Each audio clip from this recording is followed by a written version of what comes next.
Ladies and gentlemen, the next President of the United States, Donald J.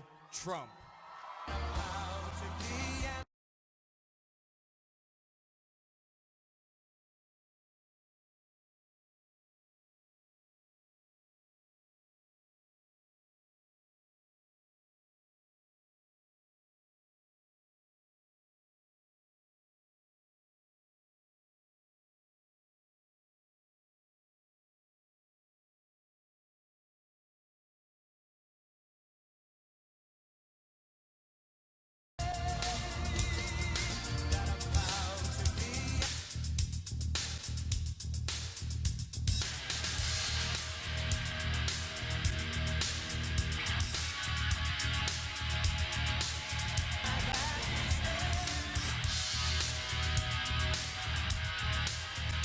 We've got you back. Thank you, everybody. You set an all-time record. I just met the owner of the building. Nice guy. Nice building, by the way. We have the record. We have plenty of people outside, too. They can't get in. We have a representative, actually 3 representatives, from the Virginia Coal and Energy Alliance, and I think they're going to come up, and I'm supposed to introduce them, and I hope they're going to be very exciting people so we can keep everybody happy. Come on up, folks.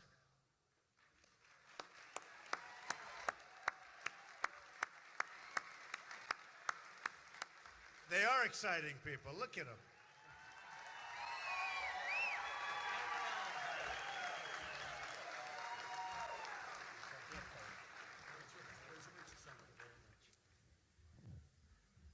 What a crowd. We need this. We need him. Somebody with vision, somebody that can help our industry, help our communities. And on behalf of the Virginia Coal and Energy Alliance, Mr. Trump, and your support, as it's obvious to us that you dig coal. And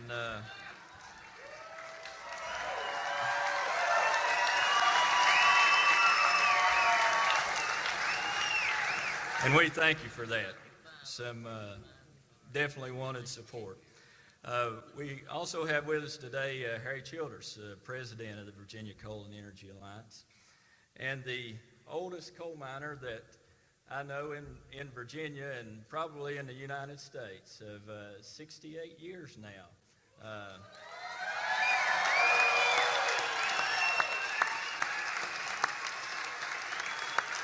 Mr. Emery Altizer.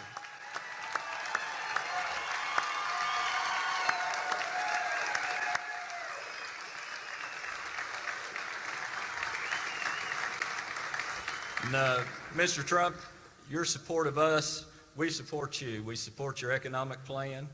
We support pulling back of the EPA and the Clean Power Plan, the egregious acts that they've had on our industry and our communities. We would like to present you now with a flame safety lamp. This has kept many miners safe throughout the years, and I know Mr. Altizer has used these several times in his life. We thank you, Mr. Trump. Thank you. Thank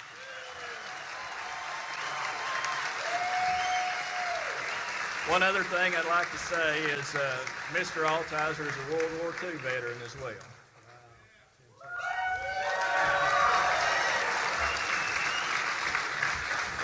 Wow. Well, thank you very much. And he's not 68 years old. He's actually 95, right? But he's been mining for 68 years safely. It's fantastic. I thought he looked pretty good at 68. He looks really good at 95, I'll tell you that. So I want to thank everybody. It's fantastic to be here. We've had a tremendous response from the miners. And you look at West Virginia, what happened there during the primaries, it was a massive landslide for Trump. And it was very interesting because after winning New York, here we are standing on Fifth Avenue, and I said, this incredible street in New York, and for some reason, and it had nothing to do with West Virginia, I just said it because I was seeing what was happening with this industry. And I said, in this, really such a different location, that we are going to put the miners back to work. And I said that during my speech.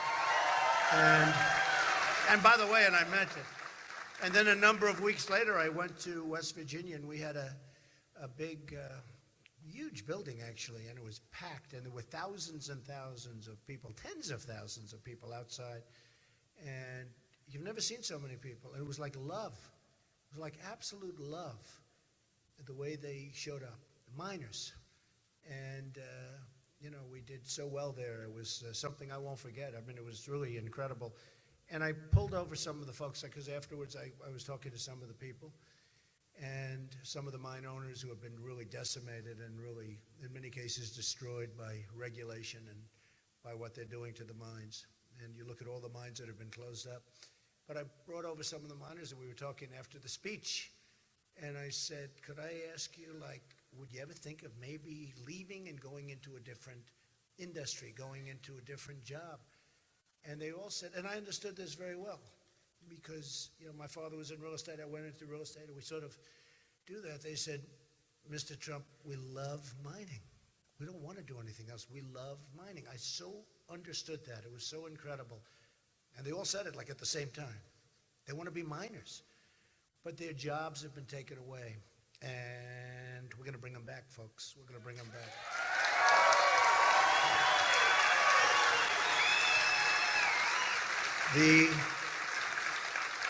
The U.S., I just took a look at this. Somebody just handed it to me. The U.S. has lost nearly 200,000 mining jobs since 2014. And it's not a long period of time, 200,000 jobs. And the senator brought up a fact, and a couple of the folks brought this up, and it's a fact that nobody's heard, but during times of national problems, where we're talking about the defense of our country, having those mines and having that potential energy source available to us is an awfully important thing. It's an awfully important thing. And nobody thinks in terms of that. They don't think in terms of that. And I fully understand that. But it's been an honor. We just met with some of the folks, really representatives, I would say. Senator, I would say representatives from every aspect of the business, right? And it was amazing. It was really amazing. These are great people. They're great Americans. They love this country. And if I get in, I mean, you know, it's if I get in, this is what it is, okay? And other forms of energy, all forms of energy. But what they've done to the miners is incredible in the Obama administration.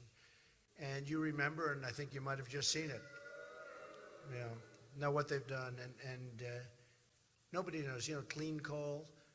Nobody knows why. You look at what's happening with China, the amount of energy they're producing and what they're using coal for. Tremendous amounts of, just tremendous. It's like incredible. And they're not cleaning it. Believe me, they're not cleaning it. We have a very, very small planet compared to the universe, right?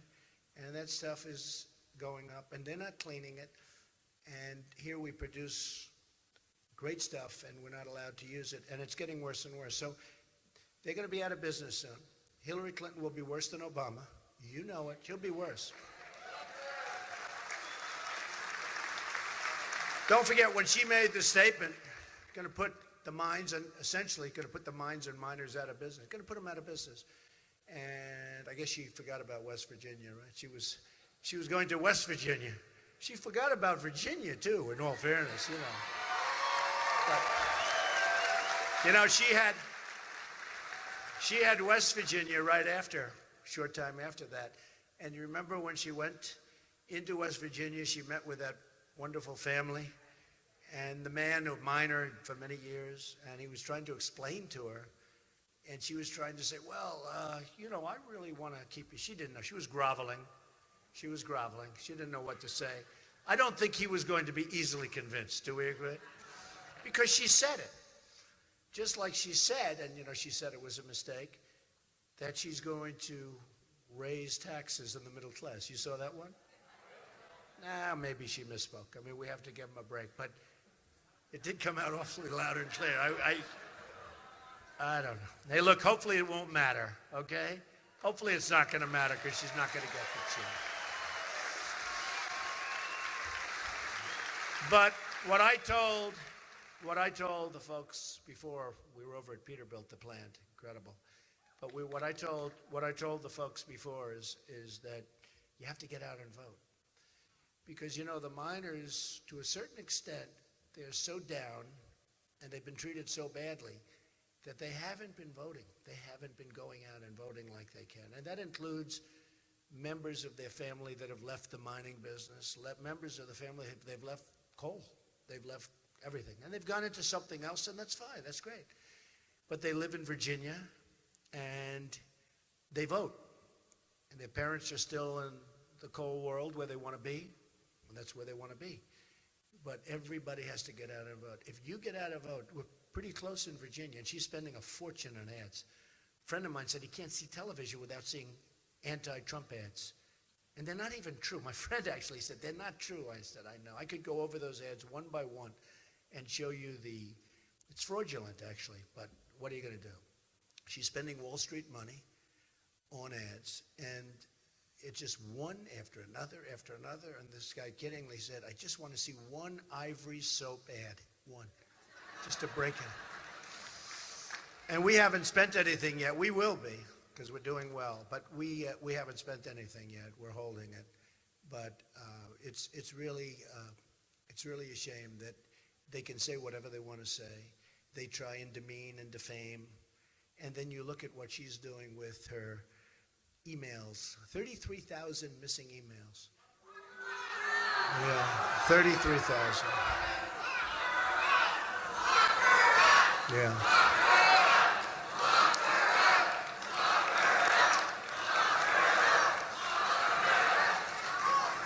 It's very sad. And then I guess yesterday 1,000 came out or something, some fairly vast number.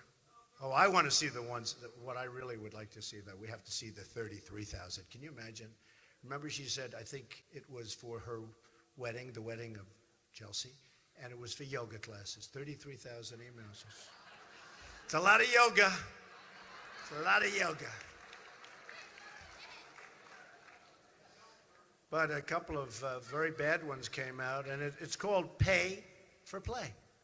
And some of these were really, really bad and illegal. If it's true, it's illegal. You're paying and you're getting things. I mean, I watched yesterday, because of The Apprentice, Blagojevich, right? Governor Blagojevich, 14 years in jail. And, you know, some people think, okay, some people think it's crazy. Look at what she's done. Nothing. She's running for president. But it came out that her people pay for play. And very big stories today. The problem is it'll be big stories for about 2 minutes, and then they're going to drop it because the media is so totally dishonest. So totally.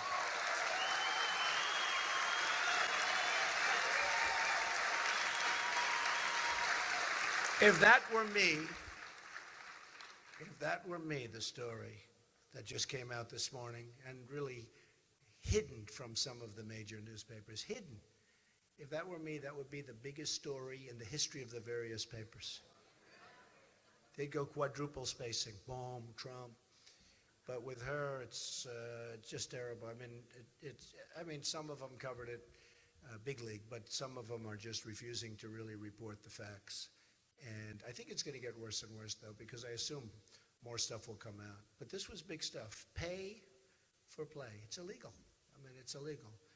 And we'll see what happens with it, folks. We'll see what happens with it. But it's very serious stuff. It's very, very serious. I don't know that it can be any more serious than deleting or getting rid of 33,000 emails and all of the other things, the server, which you're not allowed to have the information gotten off that server by who knows who, probably many people, many countries potentially, Secretary of State to put us all in that position. So I think it's a very sad thing. And they give her a pass on everything. Give her a pass. It's so sad when I watched that. And it was point after point after point. And everybody was saying, wow, they're really going to do it. And then they go, however, and as soon as I heard, you know, when you hear the word, however, but it's just so incredible that a thing like that could happen. So let's see what happens. Let's see what happens. In the meantime, we're doing very well. You saw the polls over the last day or two have really tightened up a lot. I think we're going to have a great victory. I really feel it. I think we're going to have a great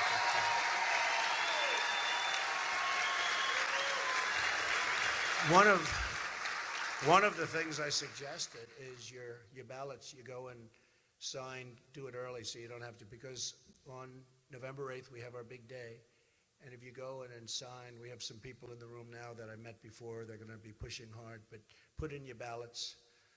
They have certain requirements, and you live by those requirements perfectly.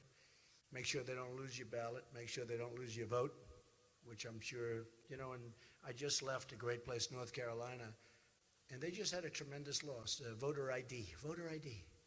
They lost voter ID. How do you lose voter ID? You mean you don't have to show identification? You don't have to show that, hey. And then you say, you know, I've been talking about the rigged system for a long time, and I get hammered in the press for talking about, oh, I can't believe he'd be talking about the rigged system. And then in the meantime, voter ID, you don't have to do. And I'm sure none of those folks would be voting 10 times during one day, right? I'm sure a thing like that. But I get it. And really, a big part of the rigged system is the press itself, because they can take a little story that isn't a story and make it into a big deal. Happens so much. Happens so much. And speaking of that, remember this.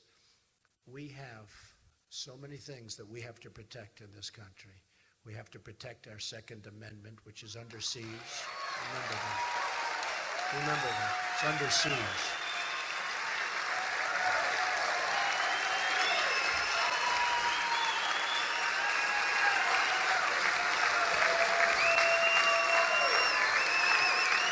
Thank you. Thank you. Thank you.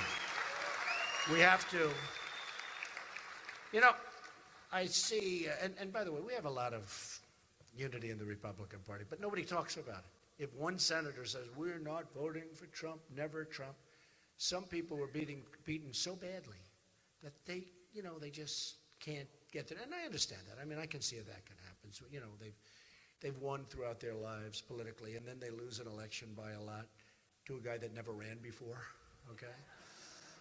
I never ran before. Never thought I'd be doing it this time either, but I watch what's going on and I say, it's time. It's time. Boy, is it time, right? You know, I look at the Iran deal. How about the $400 million in cash? How about that? How about that? The 400 million. You know what that is? You know what? Does anybody know what that would even look like? 400. And did you see Iran actually finally did do what I thought they were going to do? They released pictures because they want to embarrass the United States. Just like they took the 10 sailors and they made us look so bad. They made us look so bad. It was like a humiliation of our country. Okay, this is horrible. And then we keep going and going. And you saw what their so-called leader, somebody would say the supreme leader. I refuse to use that term. President Obama would say the supreme leader. What is going on, folks? What is going on with our leaders and with our leader in particular? He is grossly incompetent, okay? Grossly incompetent.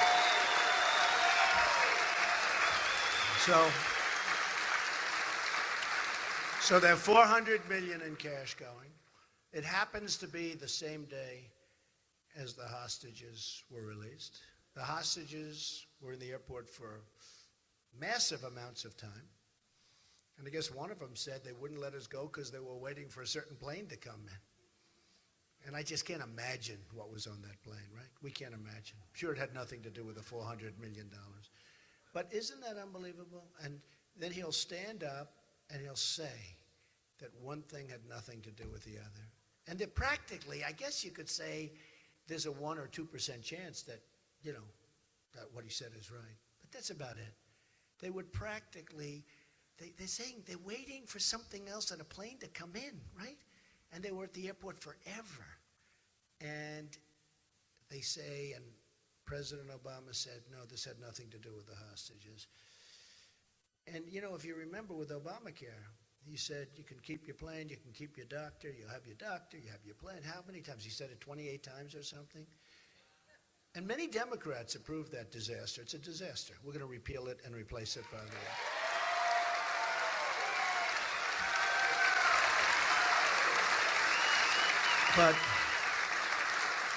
But many Democrats would not have approved, won by almost nothing. The margin was almost nothing. And a lot of Democrats approved it. They didn't want to approve it. But, with the doctor and the plan and over again, a lot of pressure put on. And it's out of control. Premiums are going up at a rate that nobody has ever seen before.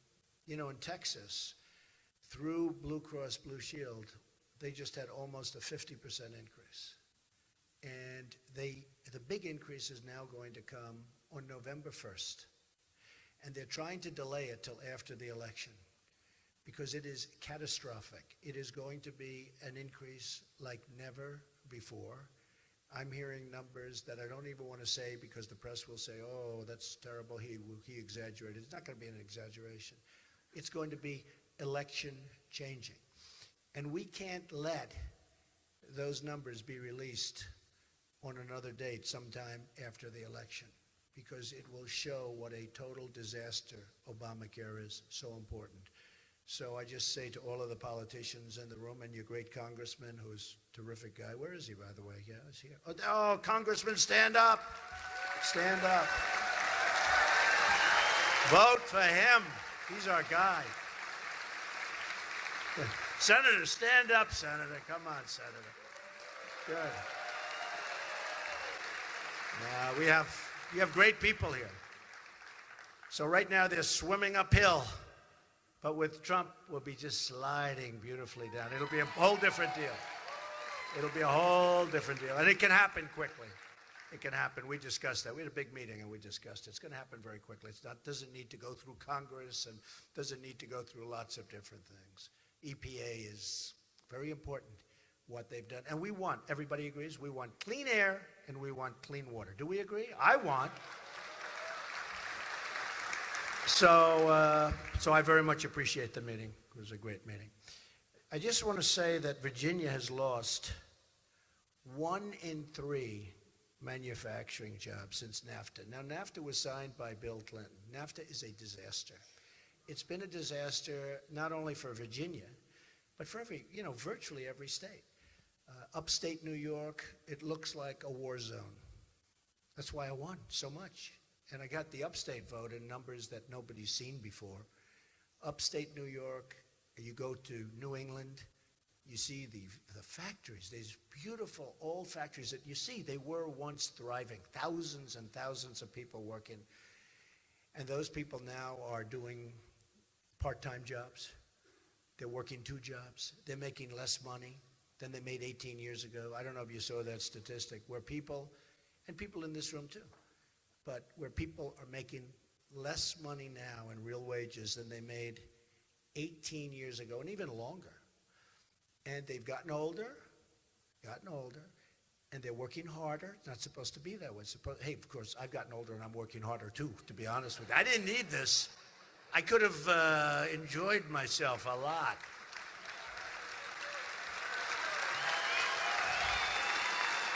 We're all getting older and we're working hard. It's supposed to be, it's supposed to be the other way, right? We're getting older and starting to relax. No, it's not working. I don't know. I don't know if I'd like that. I love what I'm doing. I have been all over this country. We have the greatest people anywhere in the world, the greatest people.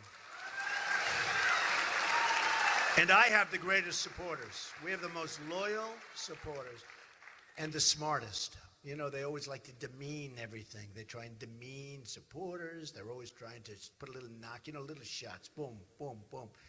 We've got the smartest. We've got the most loyal. We've got the hardest working. We have the best people. They like to demean. But we have just amazing people. And I've seen this all over the country. And we can start making Apple computers in our country, okay, folks? We can start doing. We go to China, and you think even the shipping costs, just think of it, the shipping costs, how much of a difference and you bid at all the different states, and you'll get the good deal from somebody. Just keep it in our country. when they close plants and they move to Mexico, and then a company builds in Mexico whatever product they're making, and then they think they're going to sell the product back into the United States, all of their people have been fired. Every single one of them have been fired.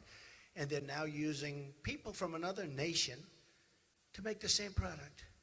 And you know what? They think they're going to sell it across our border, which, by the way, will become a very powerful, very strong border, okay? It's no longer going to be a piece of Swiss cheese. And they think they're going to sell it across the border, no tax, no nothing, sell it to wherever it came from, let the people that got laid off buy it, and now maybe they're unemployed, maybe they're working 2 jobs and they're making less, right? As we said. And it's not going to happen, folks. And I've watched for years as our government, which is, I guess you could say stupid, but honestly not so stupid. They're controlled by special interests. When you see companies moving over to Mexico and other places, they're controlled by special interests. They're controlled by lobbyists. They're controlled by their donors who have big chunks of companies or own the whole company. Because these aren't stupid people, our politicians. Some are, but we have a genius right over here. That's all I care about. Some are, but a lot of them are just controlled because that's the way the system works. So you'd think that, you know, like a friend of mine asked me a few weeks ago, how did a deal like this get approved? It's impossible. Unless, you know, there's no way, there's a certain deal that happened with the government. And he said, how is it possible? And he's a little naive, and I said, well, it's possible because that company has total control over the politicians that have to approve. Now, I spent like over $50 million, substantially over $50 million in the primaries, my own money. I spent a lot of money now in the general election, and I'm spending a lot of money for myself. We're also raising a lot of money. We're also getting a lot of money. Don't worry, you don't have to give. Don't give. We're going to straighten this place out, okay? We're going to straighten this place out. But, you know, we have a lot of small donors, $61, I think, average. We raised millions of dollars. In June, we raised actually $51 million, of which like 27 was small donors, 27 million. In last month, we raised $82 million, of which much of it was small. I love the small donations, to me the best. And so I'm spending a lot of money for myself. I'm raising a lot of money for the Republican Party. But the beautiful thing is the people that are giving those small dollar donations, $61 average, because those people are invested in the campaign. They want to see, they get out and vote 100%. They get out there and they vote.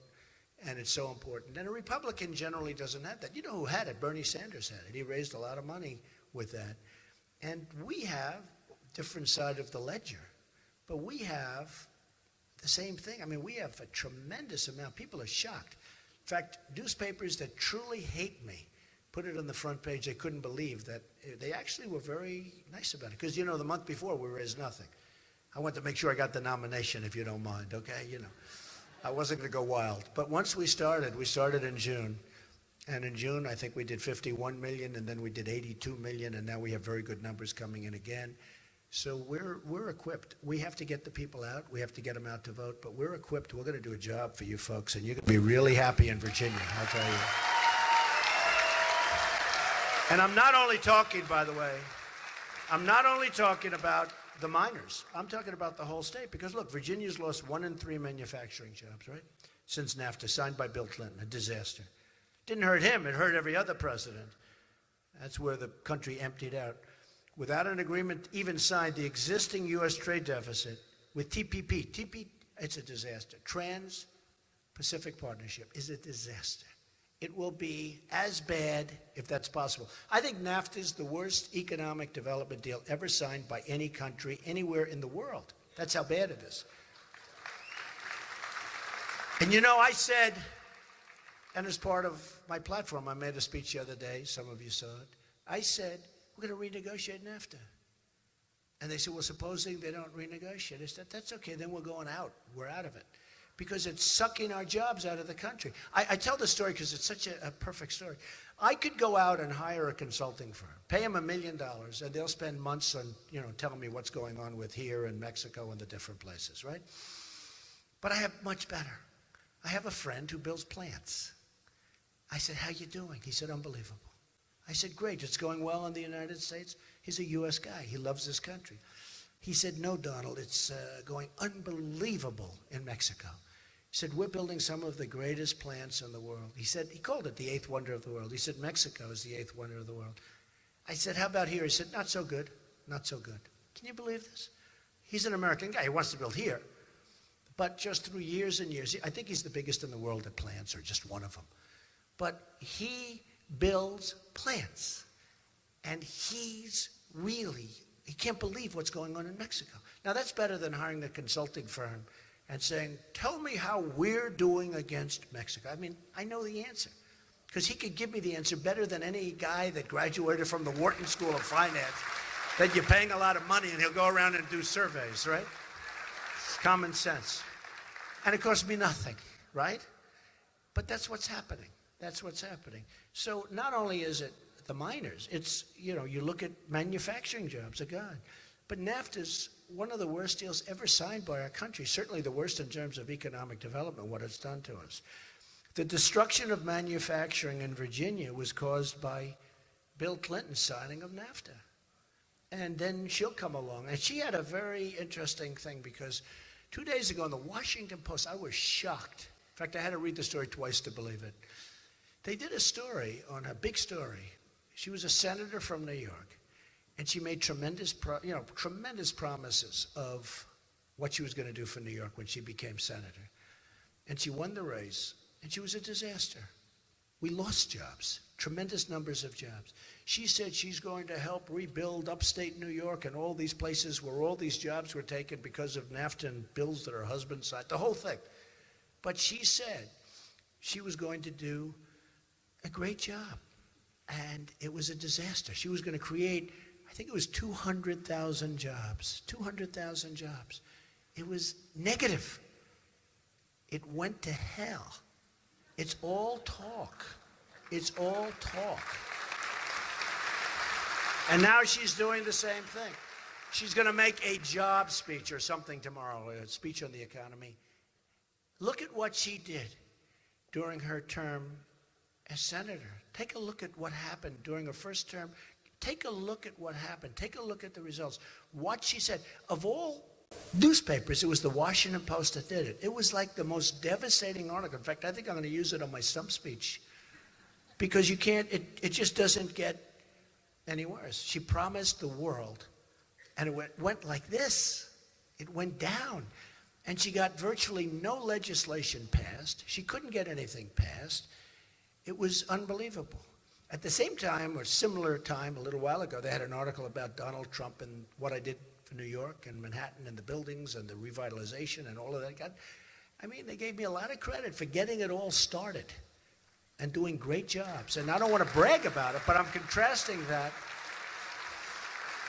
And that's what we have to do for our country. We have to renegotiate our trade deals.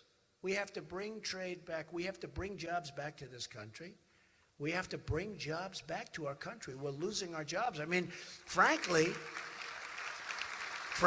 any form of energy, if we're losing our factories and we're losing our jobs, and we're losing millions of jobs, and we're losing thousands and thousands of companies, and they're leaving, and they're going to other places. I mean, in particular, in terms of manufacturing, they're going into Mexico. Look at what's happening with Michigan, where Ford and others are building these massive car plants in Mexico.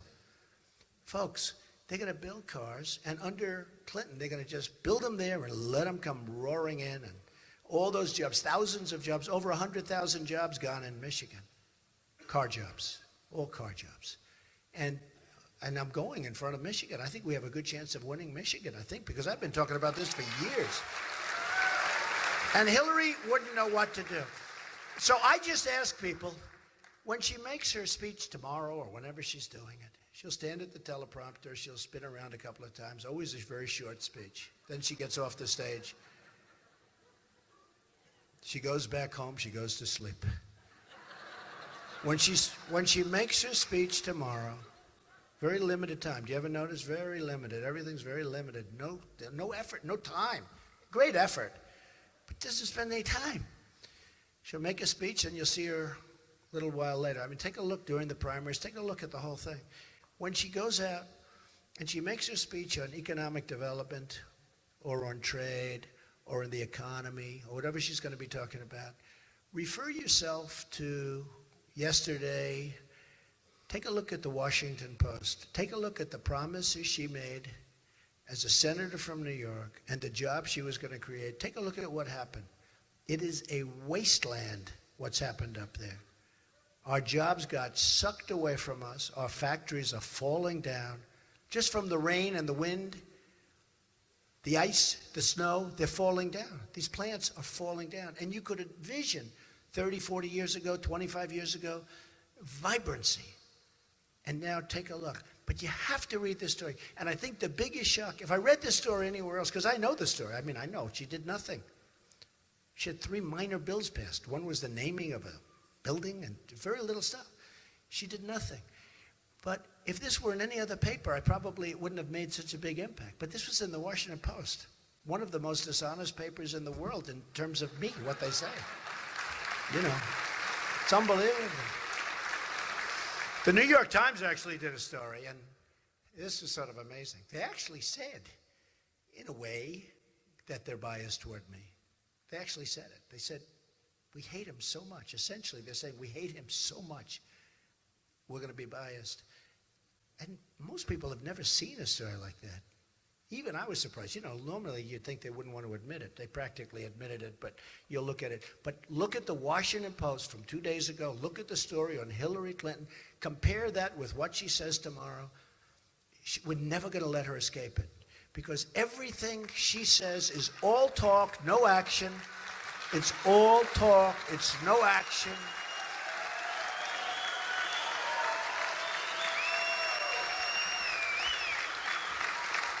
And the funny thing is that she put in a pretty unpopular guy, right? A pretty unpopular guy. So you have Bernie Sanders, who had almost 50% of the vote, and the whole thing was rigged, the superdelegates and everything else, but regardless, but he did a good job. The nice thing about Bernie's people is that they agree with me on one thing, trade. Because he was so against what was going, these bad trade deals. Well, he just bought a $600,000 house, so he knows something about what's going on. You know, he's got some sense, right? But about trade, we're in agreement. Now, the difference is I can do something about it. He would not be able. He'd end it. I want to have trade with other countries, but I want to make great deals for our country. I want to make great deals for our country. But she took a person. Did you see how angry he was at the convention? He was so angry because he made a deal. And he made a deal that he wished, in my opinion, he wished he didn't make, because his legacy would have been amazing if he didn't make a deal. It would have been a lot different. And on top of everything else, instead of appointing someone that is a little bit like at least representative of that big faction of the party, 45%, instead of doing that, she appoints Tim Kaine. Okay, Tim Kaine. You can't get more different. During Tim Kaine's tenure as governor of Virginia, from 2006, and you all remember, right? It's a disaster, to 2010, the unemployment rate of Virginia more than doubled. Other than that, he's doing great. Now compare that with Mike Pence of Indiana. He did incredible. He's also an incredible guy. He's doing great, and the state's doing great. AAA bond rating, doing great. And I'll tell you what, Mike Pence really has been fantastic. During Tim Kaine's tenure as governor, the state of Virginia lost 60,000 manufacturing jobs. During Tim Kaine's tenure as governor of Virginia, it averaged only 1.1% in real GDP growth. Less than a week after Tim Kaine became governor of Virginia, he proposed a nearly $4 billion tax increase, including a tax increase on people earning as little as $17,000 a year. So everybody felt the brunt. And I could go on and on. I could just go on and on talking about his transportation disasters, everything else. And I watched him the other day, and he was saying, you know, he's won elections, but they've always been very close. He said, every election I win is very close. That's not a good thing, right? In other words, it was so razor thin. And then I said, well, let me check. And I called up some friends, and when they first picked him, I said, oh boy, that's going to be tough because we got to win Virginia. I want to win Virginia.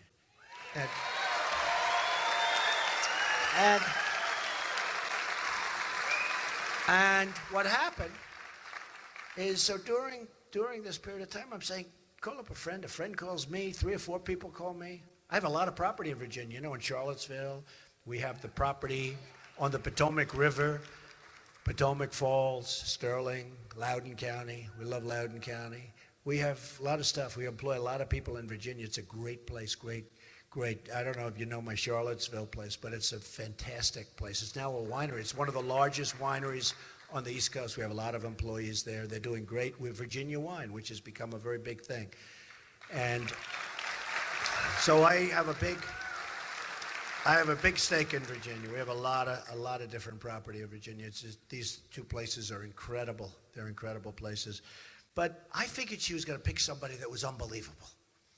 So I heard she picked somebody from Virginia, an ex-governor. I said, oh man, that's going to be tough. We got to beat somebody. He raised your taxes by $4 billion in his first week. You had negative growth. I mean, think of it. He raised your taxes by $4 billion. It was like a catastrophic governorship. And I don't get it. I don't get it. And everybody said to me, yeah, he wasn't very popular. And then I heard him talking how he's won races, and every time he prides himself on having just won. So I actually think he's going to be a negative in Virginia, not a positive. I really do. I really do. Hey, but you know what? I wish him luck. I wish him luck. Whatever. But look, here's the story, folks. We have an election which is, I think, going to be the most important. And I know they say this, everybody says it every 4 years. I thought it actually 4 years ago. But this is going to be, I think it's our last shot. I know this. It is the last shot for the miners. It is the last shot for the miners. That I know. That I know. And I'm not like a neutral for the miners. I'm not like, oh, well, he'll be all right. Hillary will be a horror show, and I'm going to be an unbelievable positive, but this is the last shot. The mines will be gone. The mines will be gone if she gets elected. I honestly believe she'll be worse than Obama, and I know that when she made the statement not so long ago about the miners and the mines are going to be gone, that was a statement that she believes. That was the real truth. It wasn't sitting down talking to the guy who's such a good guy. I've seen him on other programs, and really a good representative in so many ways. But that's the real Hillary, and that's what she's going to do. And she'll probably come in, and she'll probably come down and see you, and she'll say, oh, well, I actually think, believe me, folks, that's where she is. I hope you understand it. These politicians can say anything they want and get away with it. It's really disgusting. Okay, it's really disgusting. So we're going to open up. We're going to do such a good job. And, I understand. I grew up, my father was real estate. I grew up with the carpenters. I grew up with the sheetrockers. I grew up with the plumbers and the policemen and the firemen and the whole thing. And that's what I grew up with. People say, gee whiz, you're a rich guy, but you get along very well with a lot of carpenters and a lot of electricians. I said, yeah, that's what I did. That's what I did. And these are amazing people. The miners are amazing people. So I really, and I say it's up to you. You got to get out and vote. You just don't vote. I don't know why. And I think it's because you've been beaten so badly as an industry and just beaten up so badly. I was talking about it with your congressman. You're just beaten up so badly that you just don't want to do it. And I can understand it. You got to do it. You got to give it one shot. It takes you 25 minutes or 2 minutes or 10 minutes. You have nothing to lose. You have absolutely nothing to lose. Believe me, you will be happy. You will be happy. You will be absolutely happy. So just a couple of other things. Immigration. We've got to have strong borders, or we don't have a country. Got to have strong borders. We are going to have a strong border. We are going to have a strong southern border. We are taking in drugs, and you're having the problem here, big league. Up in New Hampshire, where I won the primary, I got to know the people so well. And their number one problem, they told me, is heroin. I said, heroin just doesn't go with the territory. These beautiful trees and lakes and rivers, and so beautiful. Heroin. And it is their number one problem. And now so many people, their youth is so addicted, and we got to take care of that. We got to stop it from coming in. Comes in from the southern border. And I got you probably heard, the Border Patrol agents, 16,500 Border Patrol agents endorsed Donald Trump. And they've never done it before for a president. They've never done it before in a presidential. 16,500. Sheriff Joe Arpaio of Arizona, great guy. He endorsed Donald Trump. I think he probably knows borders better than anybody in the history of the world, right? Sheriff Joe, he's a great guy too. But he endorsed us. And we got to have borders. We got to stop the drugs from coming in. We've got to stop illegal immigration. You know, illegal immigrants, and we will build a wall. Don't worry about it. We're going to build a wall. Gonna have to. Gonna have to. We're going to build a wall. And Mexico's going to pay for the wall. They're going to pay for it. Just so you understand, look, some of these politicians would get off stage with me and they'd say, you know that you can't build a wall. I said, really? China just built 2,000 years ago. China built a wall 2,000 years ago. 13,000 miles. We have 2,000 miles, of which we really need 1,000 miles because you have a lot of natural barriers, a lot of natural barriers. So you need 1,000. But we have 2,000 years ago, a wall was built, the Great Wall of China. This is a serious wall, okay? This is a very serious wall. And we have to build 1,000, and we have Caterpillar tractors. We have Caterpillar tractors. Not Komatsu, we have Caterpillar. We don't use No, we have Caterpillar. We're going to start. Remember in the old days? Made in the USA, right? Remember they used to have made in the USA. We don't have it anymore. We're going to have signs, just like, you know, they made these signs. I love them, too. But we're going to have signs. Look how beautiful on both sides. See? We cover it both. You like yellow? You like black. Yellow, black. Beautiful. We cover a lot of territory, right, fellas? What a good-looking group of people this. They'll be so happy in a year from now. They'll be so happy. It's going to go fast. But I will say that, so we have to build a wall. And we're going to build a wall. But, you know, the politicians would tell me, you can't build a wall. Really, can you build a wall? They don't know. You know, I built 90-story buildings, building buildings and stuff, building a wall. Boy, is that easy. Precast, pshoo. And every time they fight me, it gets 10 feet taller, right? Every single time. Gets 10 feet taller, goes up. Goes up, up, up. Taller it gets, the safer it gets. No, we're going to have a wall. And we're going to let people come into our country because we want people to come into our country, but they're going to come into our country legally. Legally. And then I said, Mexico's going to pay for the wall. Now, we have a trade deficit with Mexico of like close to $60 billion a year. Think of it. Mexico. They're making a fortune. So these politicians say, because it's not their deal. It's not their deal. These politicians say, well, okay, maybe you can build it, but how are you going to get Mexico to pay? When you are losing so much money on trade, like we lose to Mexico, it's easy. The wall is peanuts compared to the kind of numbers we're talking about. Where they're taking our jobs and building factories, and so easy. But they don't know that. They don't know that because they don't have that instinct. It's not that they're bad people, although in many cases, again, they're controlled by people that don't want to see the wall. There are a lot of people that don't want to see that wall built.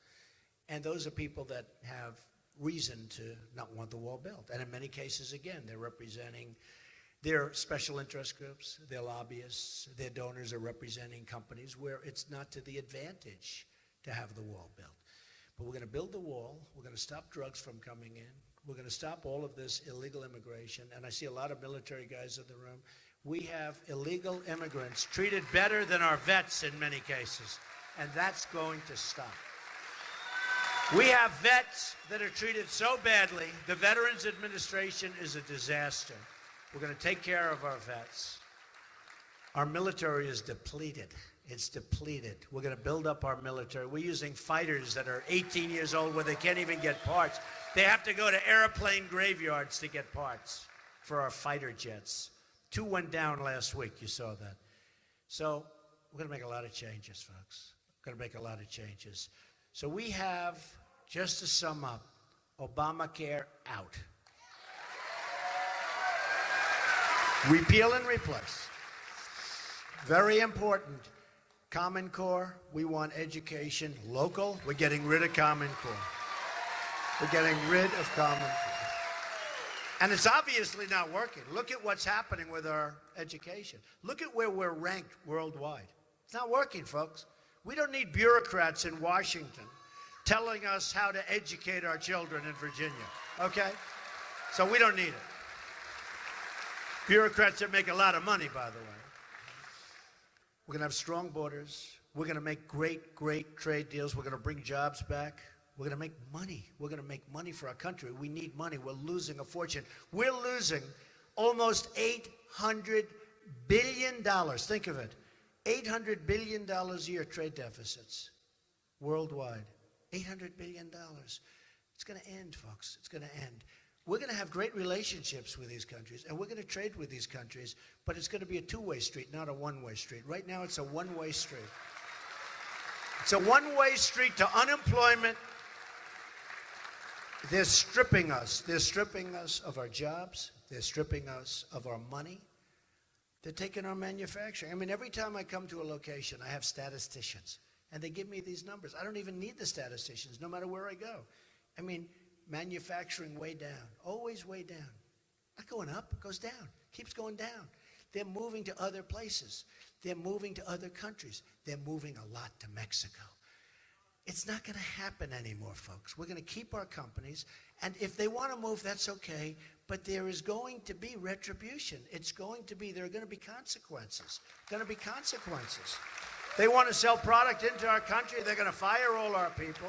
They want to sell product into our country, they're going to have to, sadly, they're going to have to pay. You know, I use the case of Carrier. Every single air conditioning unit they make in Mexico, they're going to pay a 35% tax. And you know what? You know what's going to happen? Now, a lot of people don't like to hear that. A lot of the conservatives, you know, the conservatives. You know what's amazing to me? When I say I'm going to renegotiate NAFTA and make it into a good deal from a disastrous deal. Now, you always have to be prepared to walk, so there's a good chance we'll have to walk. But I'm going to make it into a good deal as opposed to a bad deal. I get bad stories. They say, that's terrible. He's going to renegotiate. Why? What's terrible? I want to make it a good deal. When I say I want to get the NATO countries to pay up, they're not paying, right? They're not paying, many of them. They're not paying what they're supposed to be paying. So when we're supposed to protect these countries, they're taking advantage of the United States, and I think NATO's a good thing. But they're taking advantage of the United States. They're not paying what they're supposed to be paying. Maybe they're not being asked properly, but they're not paying. So we protect countries that aren't paying. They're going to pay up. And you know what? The money, if you add it all up, do you know the kind of numbers we're talking about in this country? I mean, we go from a country that's really bust to a country that can just be incredible, incredible. And then I'll get people saying, I don't like NATO. I think NATO's wonderful. It was obsolete. I said it was obsolete because it wasn't covering terrorism properly. And they all laughed and they smiled. They said, Donald Trump said it's obsolete. Well, I'm not a great expert on NATO, but I have a lot of common sense. I said it was obsolete. And I also said countries aren't paying up, those two things. But it was obsolete because it wasn't covering terrorism. And then about 4 months ago, there was a front page story in the Wall Street Journal. Got a lot of publicity. They smiled and said, oh, Trump said it's obsolete about terrorism, this and that. A lot of them left the terrorism part out. Then about 3 months ago, front page story in the Wall Street Journal, NATO to develop terrorism unit. Huh. I said, thank you, that's good. They gave me a tiny little mention, like about a quarter of a sentence. Donald Trump was unhappy. But they gave me like a quarter of a sentence. That's okay. Big progress, right? Big progress. So we all know what we're doing. So here's the story. We're going to start winning again as a country. We don't win anymore. We're going to take care of our vets. We're going to build up our military. We're going to do a lot of great things. We've got to fix our infrastructure. We're going to fix our infrastructure so those Peterbilts aren't going to be running over potholes and having lots of problems, right? You know what I'm talking about. A friend of mine in the trucking business said the roads have never, ever been so bad. You know that, right? That the roads have never, ever been so bad. He buys beautiful new equipment, and he said what these drivers go through with the potholes and the problems and the bad roads, he said it's never been like this. We have to rebuild our infrastructure. We have to fix our bridges, our tunnels, our highways, our roads, our hospitals, our schools. We have so much to do. We've spent in the Middle East. It used to be, thank you.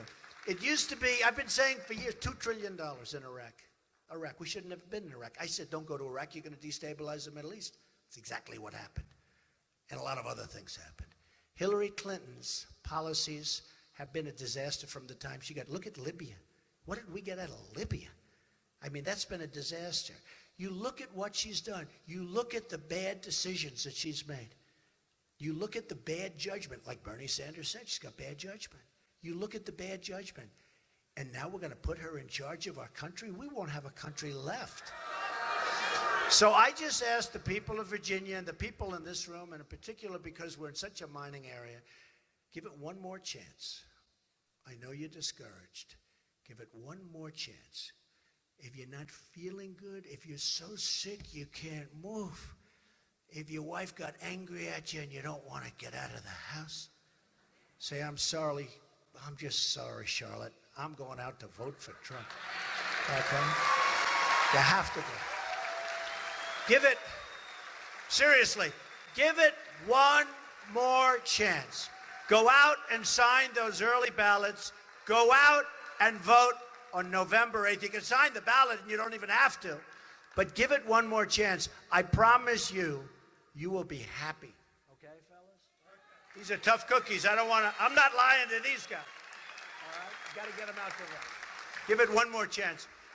And we're going to start winning again. As a country, we're going to start winning again. We're going to win in so many different ways. We're going to make America great again. We're going to make America first. And we're going to make America safe again. Thank you. Thank you, everybody. Thank you, everybody. Thank you. Thank you, everybody.